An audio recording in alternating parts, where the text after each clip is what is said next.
Book of Nehemiah is a very relevant book, especially to a pastor or evangelist, Christian worker. Book of Nehemiah gives a lot of inspiration. जो नियमित का पुस्तक है ये evangelist और pastor और दासों के लिए बहुत हमें प्रेरणा देती है। So when you read more and more about Nehemiah, जब हम लगातार पढ़ते रहते हैं नियमित का पुस्तक को, you get a lot of inspiration, तो आप बहुत सारा प्रेरणा को पाएंगे motivation. और यहाँ से उत्साह पाएंगे। God wants to use each one of you. और परमेश्वर चाहता है हर एक को इस्तेमाल करना। You are very important people. और आप सब परमेश्वर के लिए बहुत ही बहुमूल्य I हैं। don't say I am important. You are all important people. मैं तो जानता हूँ कि मैं कितना इम्पोर्टेंट हूँ, लेकिन आप सब परमेश्वर के लिए इम्पोर्टेंट हैं, Because you are serving a great God. क्योंकि आप एक महान परमेश्वर की सेवा कर रहे हैं। Amen. In the sight of God, you are so precious. आप परमेश्वर की दृष्टि में बहुत बहुमूल्य हैं। You may not be a पढ़ा लिखा आदमी, but that is हो सकते हैं आप पढ़े लिखे नहीं, लेकिन फिर भी परमेश्वर के लिए वो महत्व नहीं है, because you are a chosen people for God's ministry. क्योंकि आप परमेश्वर के लिए चुना हुआ एक परमेश्वर का राज्य का सेवक है। And you should know, और आपको जानना चाहिए, आपको जानना चाहिए कि आप वो व्यक्ति हैं। never lose your confidence.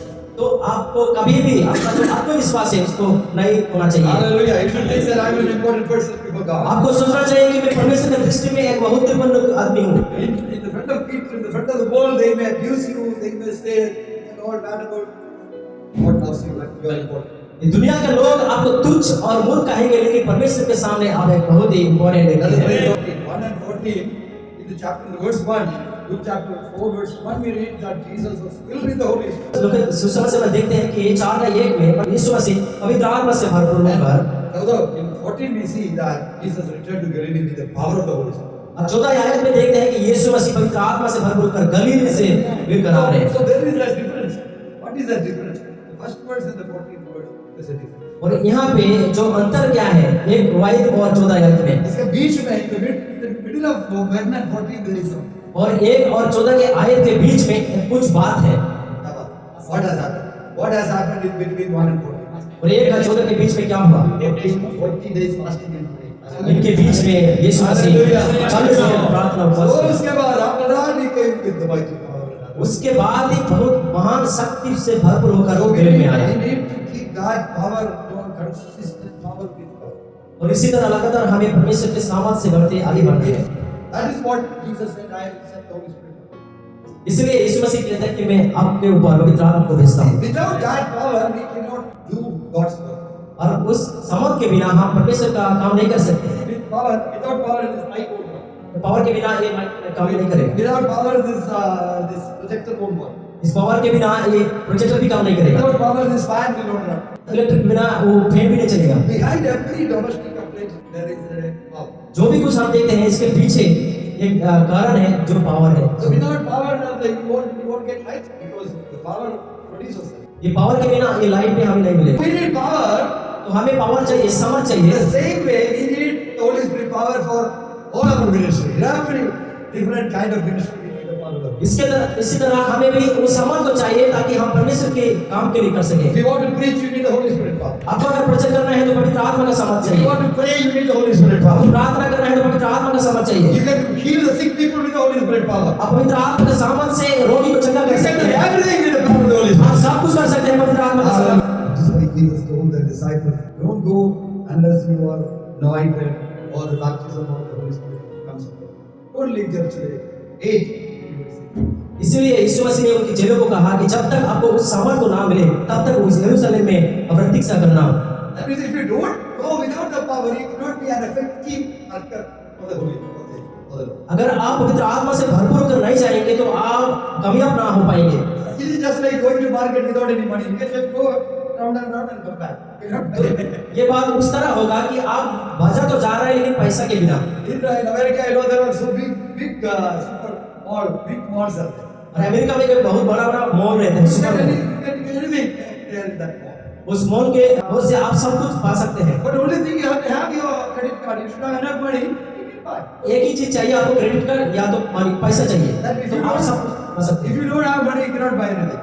अगर आपके पास पैसा नहीं है तो कुछ भी आप खरीद नहीं सकते। So in the same way, a God's effective servant should have the mighty power of the Holy Spirit.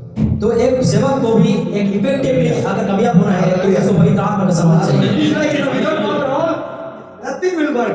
Everything will be there. आप सोच कर देखिए, एक पावर के बिना कोई भी काम नहीं कर सकता But यहाँ with the पे। power, everything will work. अगर पावर है तो सब कुछ काम हो सकता है। Hallelujah. That is why Jesus told that.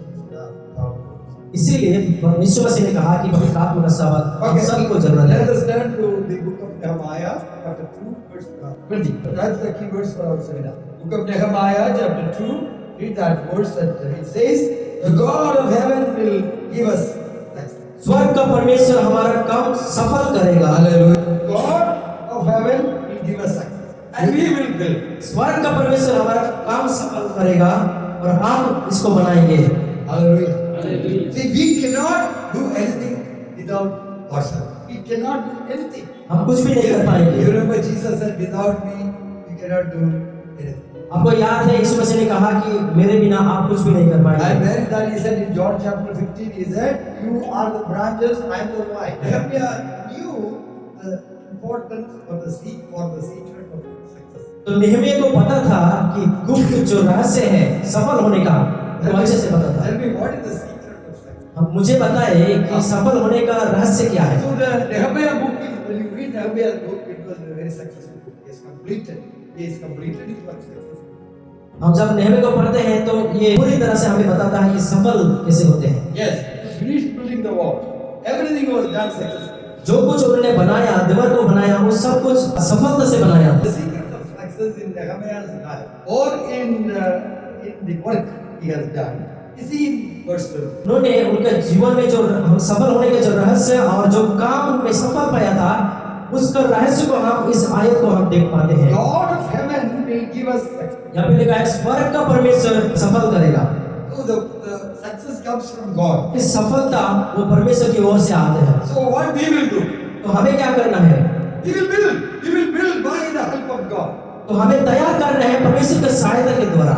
Some people are like that. God will do everything. So I have nothing to do with it. So what happens? You fold your hands. That's not the way. God will give the success. We have to build. कोई ऐसा सोचता है कि परमेश्वर काम करेगा, मुझे कुछ नहीं करना है, बस मेरे को हाथ ऐसे करके बैठे रहना है। लेकिन नहीं, ऐसा नहीं। See, everything without God, we should not do anything. तो सब कुछ हम परमेश्वर के बिना कुछ भी नहीं कर पाएंगे। Everything you should do should be for the glory of God. तो हमें जो भी कुछ करना है परमेश्वर के महिमा के लिए करना है। Yes, we should not do anything for yourself. हमें कुछ भी ऐसा काम नहीं करना है कि हमारे लिए करें। We should not build anything for our glory, but we should do everything for God's glory.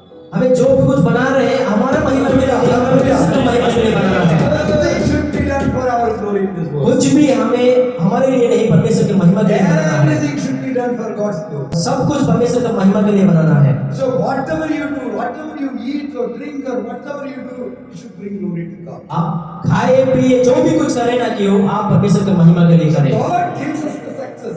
Nehemiah knew the secret of it. तो नेहमी को पता था कि जो सफलता होने का जो रहस्य है वो परमेश्वर ही सफलता As देता I है। told you, the power can do everything. Power can work a microphone, power can work through a guitar or anything there. The secret of success is the power which is behind all. जैसे मैं आपको बताया कि power जो electricity है वो mic को भी चला सकता है, फैन को भी चला सकता है, तो रहस्य यही है जो पावर है। But nobody can see the power. लेकिन बात यह है कि पावर को हम कोई भी नहीं देख सकता, Nobody has seen electricity. कोई भी इलेक्ट्रिसिटी को देख नहीं सकता। But how do you check whether there is electricity or not? तो हम कैसे उसको चेक करते हैं कि यहाँ पे इलेक्ट्रिसिटी है कि नहीं है? आपका घर में electricity नहीं है, ऐसा just you have no electricity in your home. आप सिर्फ ऐसा सोचिए कि आपका घर में कोई इलेक्ट्रिसिटी नहीं है, कोई जाके वो तार के अंदर टच करेगा, electricity टच करेगा क्या? तो ऐसा तार को पकड़कर कोई पूछेगा कि वो इलेक्ट्रिसिटी है कि नहीं, ऐसा चेक करता है। क्या आपका ये हिम्मत है कि जाके उस तार को पकड़कर चेक करें कि इस यहाँ पे इलेक्ट्रिसिटी है कि नहीं है? तो हम क्या करते हैं? तो हम क्या करते हैं? स्विच को ऑन करते हैं और ऑफ करते हैं कि है कि नहीं है।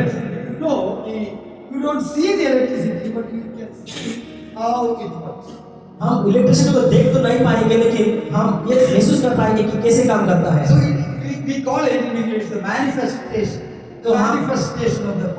तो हम इसको बोलते हैं कि इंग्लिश में manifestation. Nobody can see the power of the Holy Spirit, but you can see how it works through you. Hallelujah. तो इसी तरह इसी रूप से कोई भी पवित्र आत्मा के समझ को देख नहीं पाते हैं, लेकिन आपके द्वारा जो काम किया जाता है उसको अनुभव कर सकते हैं। Hallelujah. Hallelujah. So that is the amount of power is also can vary. Very small power in a battery, in a small battery there is power, but that is very small power. देखिए battery में भी एक सामर्थ्य रहता है लेकिन बहुत ही छोटा है। And there is some battery inside here. It is working because of the battery is inside. ये माइक्रोफोन भी यहाँ पे एक बैटरी लगा हुआ है इसलिए काम कर रहा है। But that is only 1.5 volt. You say 1.5 volt. ये जो बैटरी है 1 और 5 वोल्ट का ही है। Like your battery you can touch, nothing. No, you don't get the shock if you touch a और battery. इस बैटरी को अगर टच भी करे, स्पर्श भी करे तो आपको शॉर्ट नहीं लगेगा। But this works on 230 volt. लेकिन ये जो इलेक्ट्रिसिटी काम कर रहा है यहाँ पे 240 और 230 का If वोल्ट you का काम touch कर रहा है। the 230 volt, you will get a shock. तो अगर आप इसको टच करेंगे 230 वोल्ट को तो आपको शॉक मिलेगा। But think about from the NTPC, the high tension wire, big electricity is coming out 11,000 kV. उस एनटीपीसी पावर को आप सोचिए जो 11,000 जो किलोवाट का जो पावर आया है। If you touch that, you will become just like a smoking. आप उसको अगर स्पर्श करें तो एक धुआं के समान हो जाएंगे So और the खत्म हो power is जाएंगे। also different measure of power is there. तो पावर में भी बहुत सारा माप है।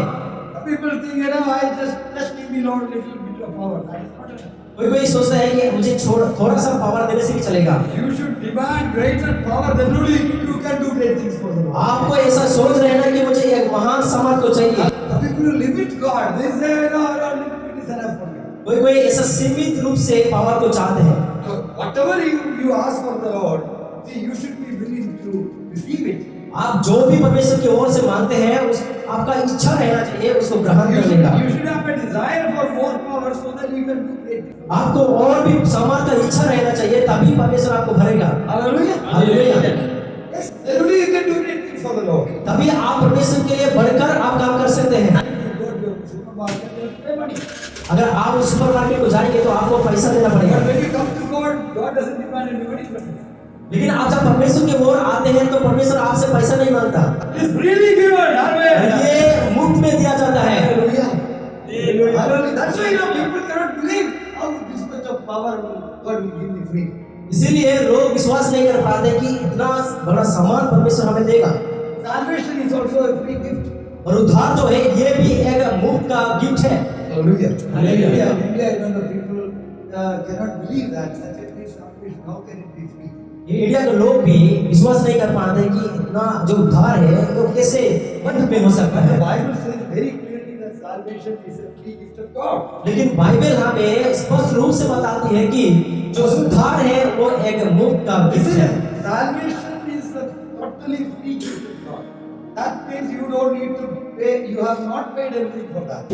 इसका मतलब ये है कि आपने कुछ भी इसके लिए कीमत नहीं Nobody दिया in है। the world can pay the price of salvation. कोई भी एक व्यक्ति भी नहीं है जो उद्धार के लिए कुछ कीमत दे सकता It है। is so expensive. It is so big that nobody can pay the price of it. इसका मूल्य बहुत है जो कोई भी इसको नहीं दे So पाएगा। what happened? God made it freely available to everybody. इसीलिए परमेश्वर ने इसको उपलब्ध किया। By sending His Son, Jesus, and by His precious blood, salvation is made possible. Bible says you believe and receive it. Bible हमें सिर्फ यही बताता है कि आप सिर्फ विश्वास करें और उसको ग्रहण So करें। everything from God is a free gift to us. जो भी कुछ हमें परमेश्वर की ओर से मिलता है वो सब मुफ्त में है। मांगेगा तो मिलेगा, मांगेगा तो मिलेगा. If you are asking, then you will get. Ask, knock and seek. The Bible says. So ask, knock and seek. आप ढूंढिए और खोज करें आपको मिलेगा। If you think I don't need it, I'm good, that's okay for me, then you won't get it. आप अगर से सोच रहे हैं कि मैं ठीक हूँ तो आपको नहीं मिलेगा।